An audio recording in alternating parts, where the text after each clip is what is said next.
dia, boa tarde, boa noite, boa madrugada. Para concurseiro, sempre é hora de estudar. Um investidor comprou ações de uma empresa, planejou vender essas ações em duas situações.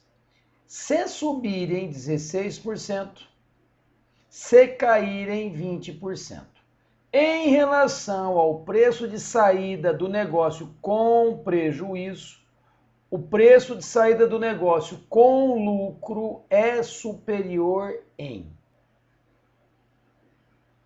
Então, o primeiro passo, queridos, vamos dar um valor fictício para as ações de R$100. Então, a primeira situação, ok? A primeira situação, nós vamos dar um valor fictício de R$100. E na primeira situação,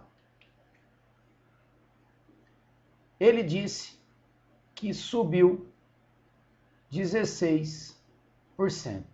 Logo, essas ações vão para 116.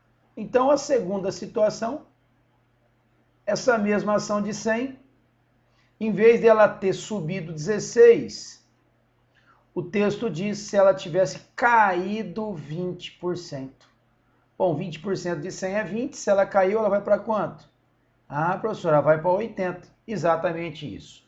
Então, meu querido, o investidor está pensando o seguinte, se ela ganhar 16, vai para 116. Se ela perder 20, ela vai para 80. Aí vem a pergunta, em relação, queridos, por favor, fique ligado nisso, ó, em relação ao preço de saída do negócio com prejuízo. Então, com prejuízo, ela é 80. O preço de saída do negócio com lucro é superior em. Entenda bem isso. Se a relação é em função do prejuízo, então, toda vez que for em relação a alguma coisa, essa alguma coisa vai representar 100%.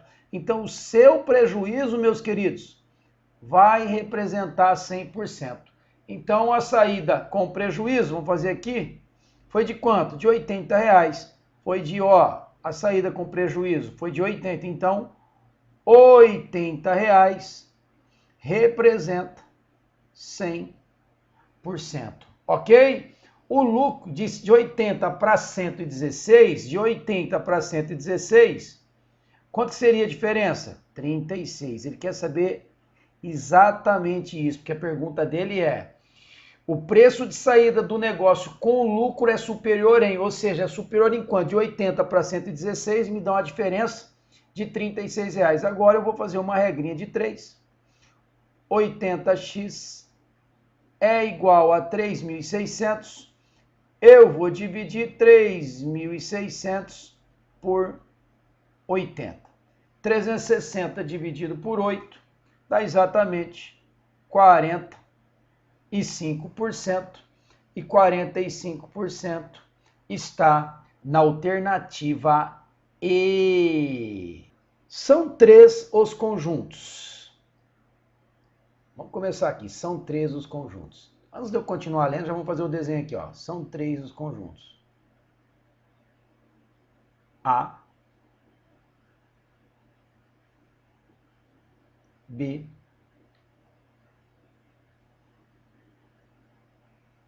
e C. São 3 os conjuntos.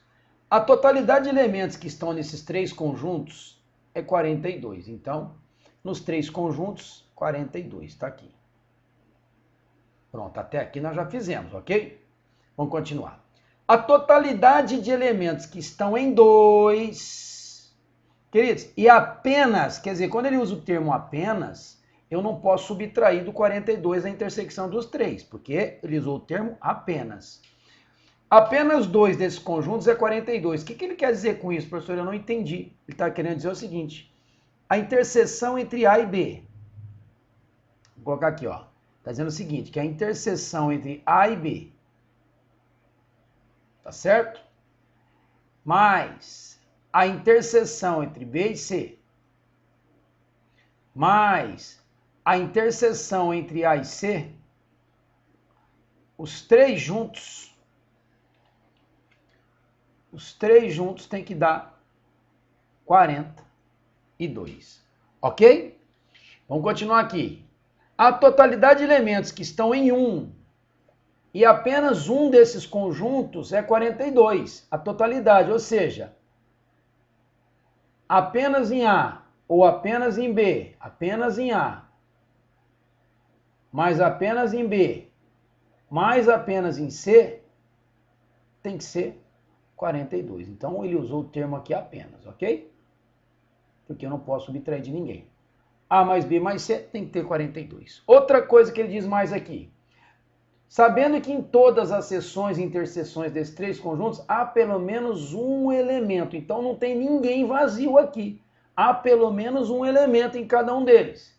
E que não há seção e nem mesmo interseção com um mesmo número de elementos. Ou seja, não existe elementos repetidos aqui dentro das bolas, querido. Dentro desses conjuntos não há elementos repetidos. Vamos anotar aqui, ó. Não há elementos repetidos.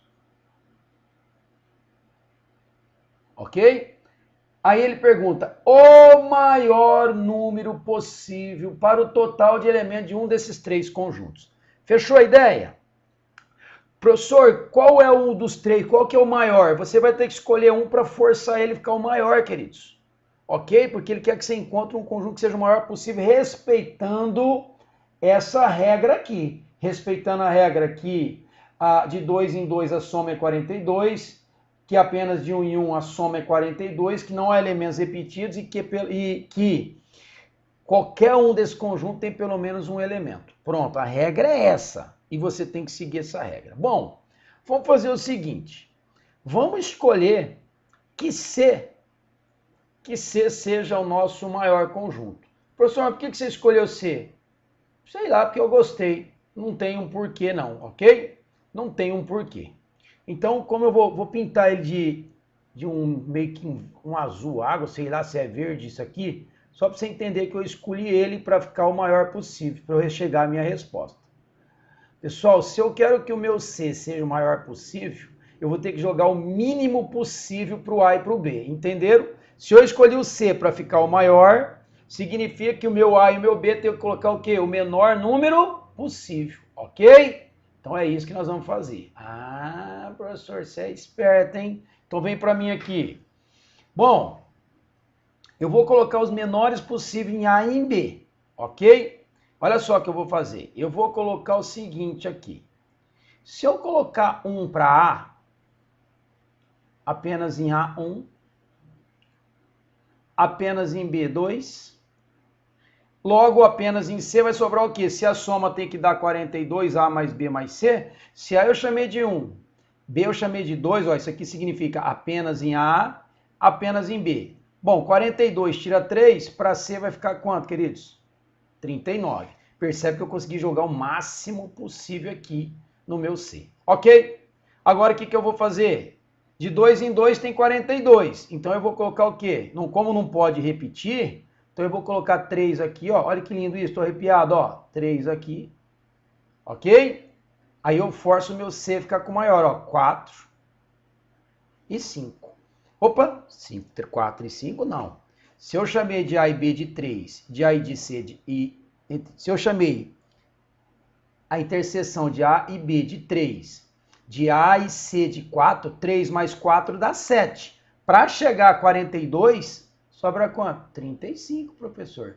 Ah, significa, professor, que agora você respeitou a regra bonitinho, você fez o que a regra mandou fazer. Exatamente isso, queridos. Percebe vocês? A interseção entre A e B, 3. A interseção entre B e C, 35. A interseção entre A e C, 4. A soma deu 42? Deu. A, B e C, 1 mais 2, 3, com 39, 42. Bateu. Não há elementos repetidos. Então, meu querido, fiz o que o jogo mandou. O jogo mandou eu fazer isso. A questão pediu para eu fazer isso e eu fiz. Com certeza, quando eu somar o meu C, todos os meus elementos de C, eu vou ter encontrado o maior número possível para o total de elementos. Olha lá, 42 mais 35 mais 4 mais 39. E tudo isso é igual a 120. E 120 está na alternativa dado. Mas foi uma questão muito bonita, meus queridos. Considere as afirmações e o respectivo valor lógico atribuído a cada uma delas. Vamos lá, é uma condicional. Vamos separar. Se Bruno é lento, antes do então separo, depois do então, Aline não é amorosa. A afirmação é verdadeira. Se, depois do se até antes do então, separo.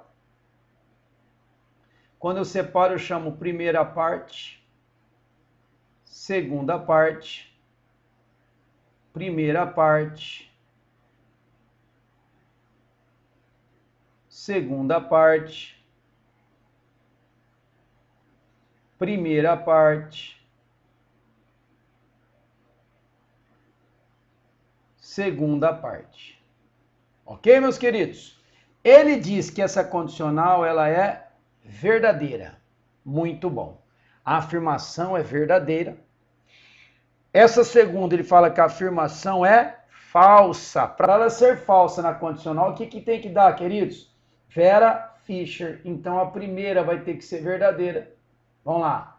A primeira vai ter que ser verdadeira e a segunda vai ter que ser falsa. Ok? Por que, queridos? Na condicional, verdadeiro com falso dá falso. Ok? Então, perfeito aqui. Então, garanto que Bruno não é lento é falso. Se Bruno não é lento é falso, Bruno é lento tem que ser verdadeiro. Na condicional, quando a primeira for verdadeira, para que a sentença seja verdadeira, que são a nossa sentença, ó, a minha segunda tem que ser o quê? Obrigatoriamente tem que ser verdadeira. Ok? Por quê, professor? Porque na condicional só é falsa Vera Fischer, queridos. Na condicional só é falsa quando a primeira for verdadeira e a segunda for falsa para que a sentença, ó, S de sentença, seja falsa, ok? Na condicional é isso que acontece. Ele também diz que a terceira é falsa. Para ser falsa tem que ser o quê? Vera Fischer. Pronto, então o problema está encerrado. A partir das informações é correto afirmar que, vamos lá, está ligada pelo conectivo ou, perfeito. Aline é amorosa. Bom, vamos separar aqui. Aline é amorosa. Aline não é amorosa é uma verdade. Aline é amorosa é falso. Érica não é pacífica. Érica não é pacífica é uma verdade. Falso ou verdadeiro no conectivo ou dá uma verdade. Ok? Lembrando, meus queridos, com o conectivo ou só é falsa quando ambas forem falsa. Falso ou falso daria falso. Então, falso ou verdadeiro dá verdadeiro. Então, essa é uma resposta correta. Essa aqui é uma resposta correta. Vamos até colocar de azul. Essa aqui é uma resposta correta. Então, a A está correta. Ok? Mas vamos continuar que eu gosto de mostrar todas elas. Essa alternativa B é ligada pelo conectivo e diz assim: Érica não é pacífica e Érica não é pacífica é verdadeiro. Kátia é calma. Kátia não é calma é uma verdade. Kátia é calma é falsa. Verdadeiro e falso dá falso. Por quê? Porque no E só é verdadeiro quando ambas forem verdadeiras. Então, de fato, a B não poderia ser a resposta mesmo. Vamos para C. Aline não é amorosa. Aline não é amorosa é uma verdade. Está ligada pelo conectivo ou. Dante não é contestador. Dante não é contestador é falsa. Verdadeiro ou falso dá verdadeiro. Então, meus queridos, a alternativa C também está correta. Vamos continuar. Kátia não é calma. Kátia não é calma é uma verdade. E Bruno não é lento. Bruno não é lento é falso. Verdadeiro e falso, de fato, dá falso. Bruno não é lento. Bruno não é lento é falso. Ou Dante não é contestador. Dante não é contestador é falso. Falso ou falso dá falso. Então, quais foram que deram verdadeiras? Alternativa A e C. A questão deve ser anulada. Então, temos duas respostas. A resposta é tanto A quanto C. A questão tem que ser anulada. Ok, queridos? Considere que haja elementos em todas as seções e interseções do diagrama. A partir dessas informações, é correto afirmar que... Bom, eu gosto de pegar esse tipo de problema e começar trabalhando questões que falam de todo, tá bom? Ó, trabalhar C e a E para ver se sai alguma coisa. Vamos lá. Todos os elementos de D, ou seja, todos os elementos de D, todos os elementos de D, que não são apenas elementos de D, são também elementos de A e de B e de C. Todos os elementos de D que não são elementos apenas de D. Apenas de D, vai até aqui, ó. Ah, professor, apenas de D seria isso. Seria isso aqui, ó. Esse seria apenas de D. Então, sobraria quem? Ah, professor, sobraria esse e sobraria esses daqui, ok? Isso quer dizer a alternativa C. Todos os elementos de D que não são elementos apenas de D são também elementos de A, de B e de C. De B não, queridos, não está tocando em B, então a C está errada, não pode ser a C, ok? Provei para vocês que a C não pode ser. Eu vou fazer agora o teste com a E. Todo elemento de A. E para fazer esse teste com a E, eu vou ter que limpar a minha figura. Eu vou limpar a minha figura, tá? Provamos que não é a C. Vou limpar a minha figura e vamos começar tudo de novo. Coisa linda demais. Todo elemento de A que não é elemento de B e não é elemento de D. Todo elemento de A que não é elemento de D, quer dizer, não toca em D. Ah, professor, é isso, ó. Não toca em D, não toca em B. Ah, professor. Chega até aqui e faz lá, ó, todo elemento de A. Olha que lindo isso, queridos. Ele não toca em B e não toca em D, ok? Ah, professor, entendi. Então, ele poderia adentrar aqui, ó. Aqui ele poderia adentrar, ele não falou nada, então aqui ele poderia adentrar. Aqui, ó. Então agora nós vamos... Então ele poderia ficar assim, ó. O jeito que ele está dizendo está assim, ó. Ok, ó. Todo elemento de A, mas não é elemento de B e também não é elemento de D. Estou olhando a alternativa I aqui, ó. Todo elemento de A que não é elemento de B e não é elemento de D é também elemento de C ou apenas elemento de C. É também elemento, pode ser elemento de C ou pode ser apenas A, ó. Pode ser de C. Pode ser de C, mas também pode ser apenas do elemento A. Perfeito isso, alternativa E, corretíssima a informação dada pela banca. Ok, meus queridos? Não vou nem testar as outras, porque de fato a alternativa E já respondeu para mim. A negação lógica da afirmação. Se acabou a energia elétrica, olha lá, depois do se... Eu vou até antes do então, vai ser até aqui. Vai a primeira parte. Então, tudo isso aqui, querido, tudo isso aqui, ó, tudo isso aqui, até tempo, eu chamo de primeira parte. Depois do então até o final, eu chamo de segunda parte. Tá certo? Então, ele quer a negação de uma condicional. Qual que é a regra da negação de uma condicional, professor? A negação de uma condicional é o seguinte: mantém a primeira e nega a segunda. Mas cuidado aqui que a sua primeira, queridos, é tudo isso aqui ligado pelo conectivo ou. Ah, professor, então peraí. Então a minha resposta tem que estar a primeira e negar a segunda. Então a sua alternativa A está com C, está fora. A sua alternativa E está com C, está fora. Então a A e a E está eliminada, ok? Tem que ter E na sua resposta, tudo bem? Bom, essa tem E, essa tem E e essa tem E. Então as três eu vou analisar. Só que mantém a primeira. A primeira, queridos, não mexe. E a sua primeira parte tem que ter ou. Ah, professor, a minha primeira parte tem que ter ou. Exatamente isso. Opa, essa tem ou, vou continuar analisando.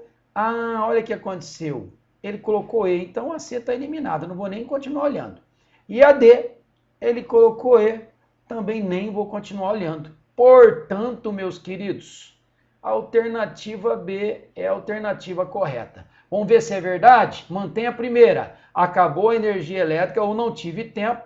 E tem que negar a segunda. Vê se ele negou. Fui trabalhar com a roupa amassada. Não fui trabalhar com a roupa amassada. Perfeito, coisa linda, coisa maravilhosa. Meus queridos, terminamos a correção dessa prova, uma prova muito bonita. Se ficou alguma dúvida, pode colocar nos comentários aqui embaixo.